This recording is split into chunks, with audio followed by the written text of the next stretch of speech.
Hello everybody out there in YouTube land. This is preparations for the Great Loop number 3. So I went home and researched a ton of this because it sucks being on camera and you think you know something and then you come to do it and you don't. The transducer I got was one from Amazon that was an open box, so there were no instructions, so I was winging it, which is never a good idea. So what I found out with a transducer is it either has to be in water or you got to make sure there is no air between it and the bottom. So when you're putting them in for the first time in a through hull like that, you have to make sure that it's either in a bag of water or the hull is full of water there and it'll send a signal. Either that or you use the acoustic epoxy that I ended up having to order online, and now we are good to go. So the next thing that I would like to do is also update our Hummingbird here, and on the side there is a micro SD card thing I brought just in case, a big one for an adapter and the SD card. Online there was a thing that said if you didn't already have version 2.8 something that you had to do this update, and then after that you could do the future updates. Ours is only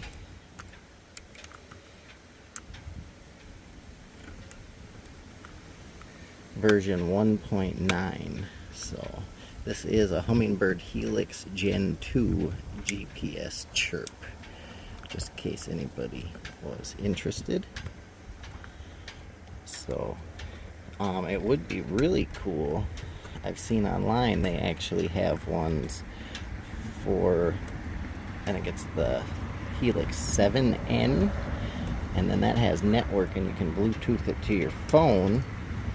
And then also, if you need to, I was testing to see which way this goes, and I had it right the first time, and then I took it out just to be sure, and now it's a little stuck. I may have to go get a little, oh, there we got it, screwdriver, but no, I don't.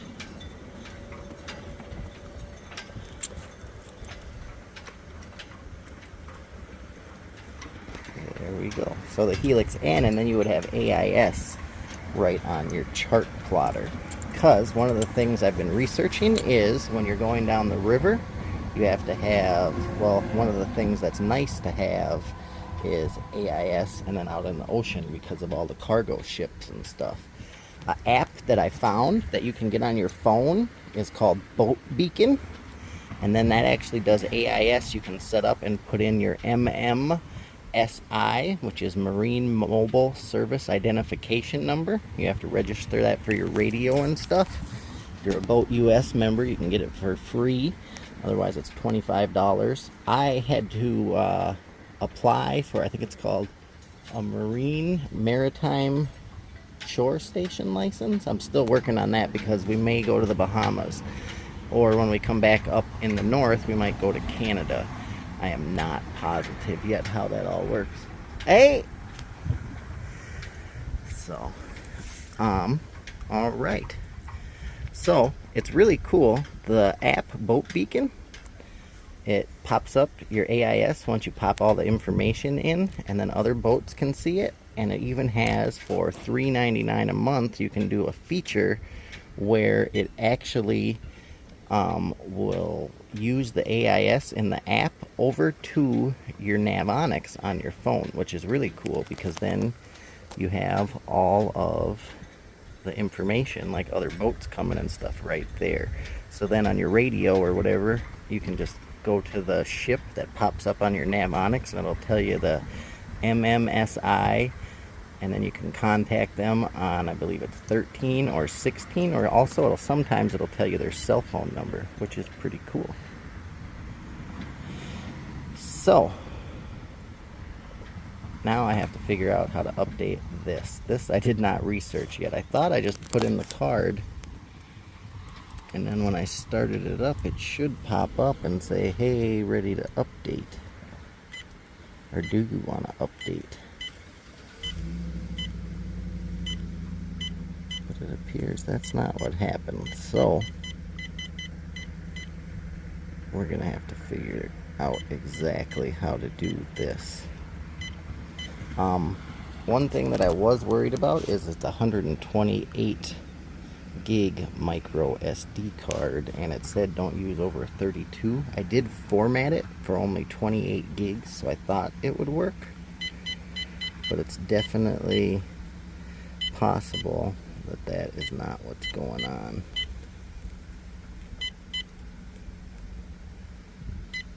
I'm really happy that the depth finder is working, and it's a chirp one as well, 150 to 220 kilohertz. So we'll mess with this in a little bit. I'll do a little more research online. I was just happy that I figured out the transducer. So in the future, if you guys are ever installing a through hull transducer, make sure when you're testing it, you put it in some water, or once you get it with the thermal or the acoustic epoxy, it should work. This is up at the very, very front of the boat, and we have our keel. When that is up, it's 2.5 feet, but then the very, very front of the boat here, it gets real shallow. So that's one of the reasons I put it up there, so we have a reading, and then we are good to go. That makes me happy and feel a lot safer. We're gonna have that.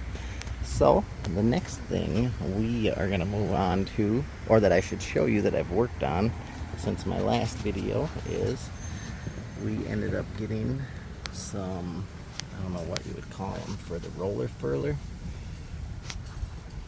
They're ones that go on the stanchions that then have ball bearing sheaves on them, 3 of them, and then it moves the rope to the outside, which I am hoping will make a pretty big difference and make it, give you a little bit more room to walk there.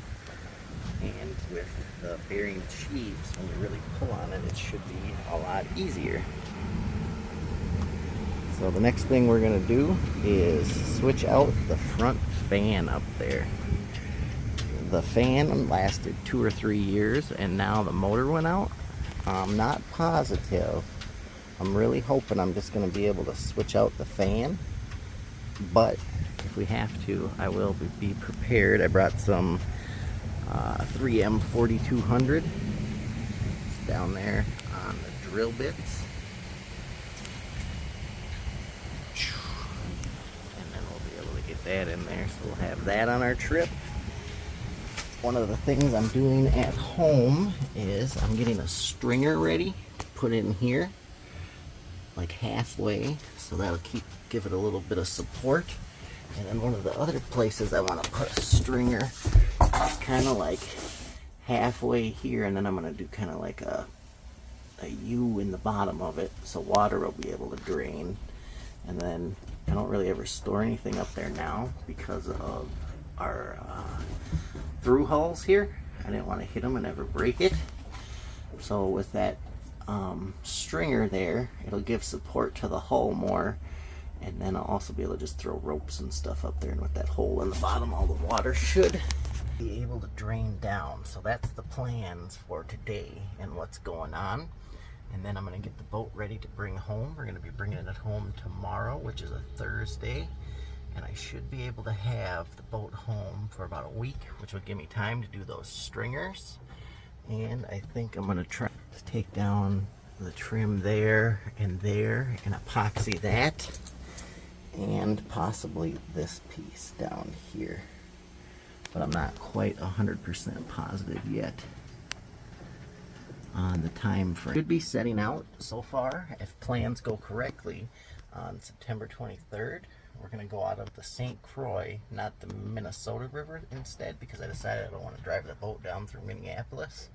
And we should be able to just cut over east and then go down, and we'll go to Bayport on the St. Croix, and then we'll be able to get down into the Mississippi and head down, and we'll start our first section of the Great Loop.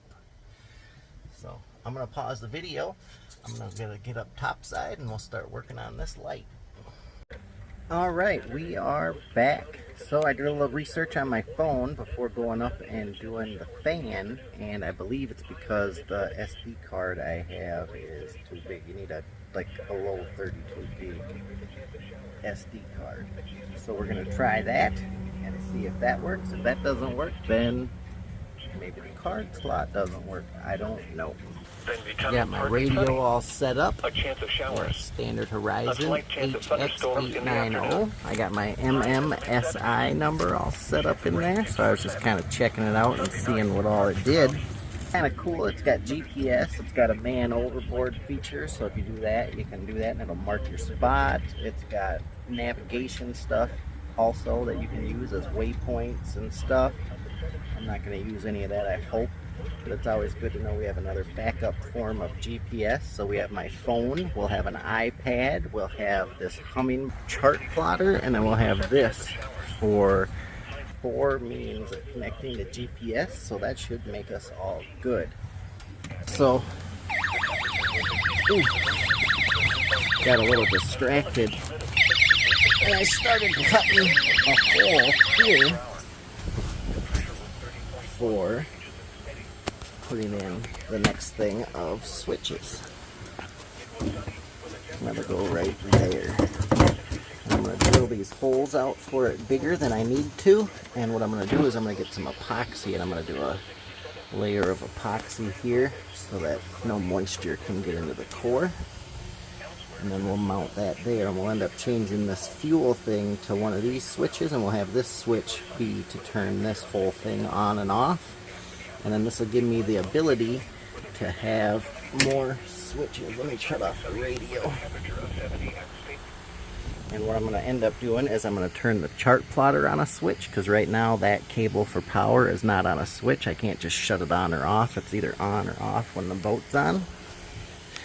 And then I'm going to have a 12 volt charger that I'm going to hook up here. So when I'm running Navonics on my phone or whatever, I'll be able to plug it in and charge it. And then I'm also thinking I'm going to do a red light either in here or on this side or both sides, so that I'll be able to have a light in the cockpit there when I need it. So that should be fuel tank, light in the cockpit, nav station. Okay, fuel tank, light in the cockpit, chart plotter, red light, and then I'll have one extra. Those preparations are going good. I had my mask on because I was cutting fiberglass, and you want to be safe. You never not want to be safe. You're going to need your lungs sometime. Put my sink fully in yet, and what I end up doing is I just have it like that, and then I have it in here, and when stuff's in there it just drains right down, and then the bilge pump is right there and it gets out. Same with the ice box. I want to cut this off and end up putting a 12 volt fridge freezer there, but that's not going to happen yet. So, and then I kind of had a little bit of part the new fan, and it does look like on the inside you can switch out stuff, so I'm hoping that's what's going to go down. So we're going to grab our Phillips screwdriver here. I'll head on up over to the fan. Right now there's a fishing tournament on Lake Mille Lacs, and it's the championship, and they came from all over the country. And a little bit ago there was a guy who came in here to the harbor and went around trying to catch a fish, and it was funny. He's like, it's so choppy out there you can't even fish. And if you look out there, it's not bad at all. That's some good normal day on Mille Lacs. That Mille Lacs chop, it'll get you. I like it, but it's good. I think it has helped train me, being out there on like 20-30 mile an hour wind days, anchoring out in 40 miles an hour. It really helped me out and gave me a lot better of an idea of what sailing will be like out down on the Gulf or whatnot. So on here, it looks like it's kind of cracked in a few places, so I may just switch it out completely. We'll see how easy it comes up, because there's 3 screws that hold the top on, and then there's 3 screws that go all the way down into the deck. not going to be able to hold my phone and do it at the same time. There we go, there's that boat. That's from the tournament. It's kind of interesting, they're like NASCAR. They got all the sponsors on them, but these boats are real thin and shallow, or thin and long, and not having a deep bow or a boat, whatever you call it. I'm still new to boating. I'm learning all the terms. Informed me that on my videos, when I say tippy tippy, the boat is not actually tippy tippy. The word is heeling. So I do know the term for that now, the nautical term. But in all reality, I think tippy tippy is a good word for heeling as well. So in my videos, they will be interspersed, and tippy tippy means heeling for anybody in the future. And I will try to learn the rest of my nautical. So anyway, the boats in the tournament are real shallow. What do they build? Shallow bowed, shallow boats inside, and they're long. They're good for fishing, but not real good when it's choppy, and if they get any water in them, I'm not sure if they would sink. They're filled all the way with foam, so it technically can't sink, but it definitely could fill with water and wouldn't be very fun. I have to say, since these guys are supposed to be the best fishers from the whole country, I thought they'd be a little bit not intimidated by the waves. I've seen guys out there when we were anchored in like 30-mile-an-hour winds. We looked over and there was a guy anchored not far from us, standing on the front of his boat in the big waves, just chilling. So it's always interesting to see what different people's level of seamanship is and what they think are big waves and are not. I know in the beginning of the summer, or last year when I got my dad out, we wouldn't keel very far at all. I'd be like, oh my God, boat's gonna tip, we're gonna die. And now I got out there that one day when it started storming and it was like 25-30-mile-an-hour winds. I was getting up to 6 knots with the sail with one reef, just the main. It was pretty cool, and now I'm hooked on that. It's probably pretty hard on this old girl, but she can take it. I can't one-handed do this exhaust fan. I'm gonna pause the video and I'll get the top part up and we'll come back. Alright, we got the old one off. Pulling it up was easy. It just left the kind of rubbery gasket down that had the old 4200 that connected it. Right now I'm just gonna screw this one on, and hopefully these 2 pads will seal it for right now till we get it home. And then once I get it home, I'm gonna unscrew it. This was the first thing I ever did to the boat when we first got it. And I didn't really know what I was doing with waterproofing a core and all that. So what I'm gonna do when I get home is I'll remove the screws and I'll drill these a little bit bigger than the screw so I can pour epoxy in there. And then we'll screw it, drill it out for the size of the screw. That way no water can get into the core. And then I'm gonna put a layer of epoxy here around so no moisture can get into the core as well. So I'm gonna get this screwed down and I'll be right back. Alright, so we got the new one all installed. So this has been a pretty good day of getting stuff ready. Got the new fan installed and figured out. It's easier just to switch it like that instead of trying to just replace the insides, but I have spare parts. We got the depth finder all set up. I ordered a 20 gig micro SD card, so we should be able to try that in a couple days to update it.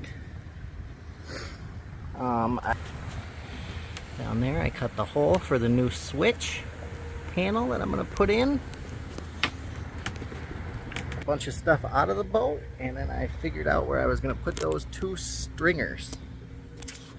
So far, nice and productive day. And we got to see one of the guys from the fishing tournament. That was kind of cool. Hopefully that guy wins. I have no idea who he was. In the video, if any of you guys know who he was, go ahead, feel free to throw it in the comments below. That would be cool. Anyway, I'm going to finish up for the day. I'm going to get those pieces of trim up in the V-berth and the one by the head, and then I'm gonna head home. And that'll be preparation video number 3. If you guys have any questions in the comments below, let me know. Hit that like button and subscribe. It helps us out. I'll see you guys later.